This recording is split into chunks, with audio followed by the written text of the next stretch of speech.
நான் உங்களுக்கு மாட்டுறது தெரியுமா, இந்த வாளிக்குள்ளே இது 10 கிலோ வாளி, இதில் மாற்றம் மலர்ந்தாலும் இது காய வச்சது இருக்குது. அப்போ என்ன தண்ணி பாருங்க ஆகும், என்ன வச்சுருக்கேன்.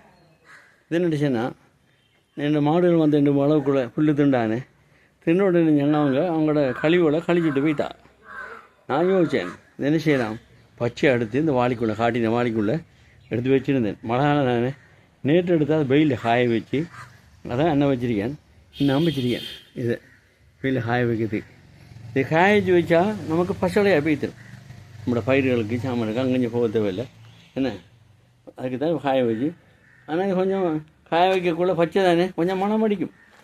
எல்லார்டையும் மனம் இருக்கானு, மனுஷன்டையும் மனம் இருக்கானு, என்ன நாங்கள் பிரித்து படுத்தப்படா நமக்கு தேவையான சாமான் அது. அப்போ என்ன நான் என்னது இப்படி செஞ்சு வச்சுருக்கேன் பாருங்க.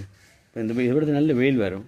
நேற்று காய வச்சு இன்னொரு காய் 2 காய வச்சுட்டு அடிச்சேன்னா மாஷா தான் இது நல்லா பெய்திடும். அது உங்களுக்கு காட்ட தான் இது எடுத்தேன்னா இன்ஷா அல்லாஹ். நீங்கள் வெயிலுண்டு பார்க்கப்படாம நம்ம காலையில் ஒளிம்பினோம், நம்ம நினச்சோம் இந்த வெயிலெல்லாம் செய்வோம். சரி, அஸ்ஸலாமு அலைக்கும் வரஹ்மத்துல்லாஹி வபரகாத்துஹு.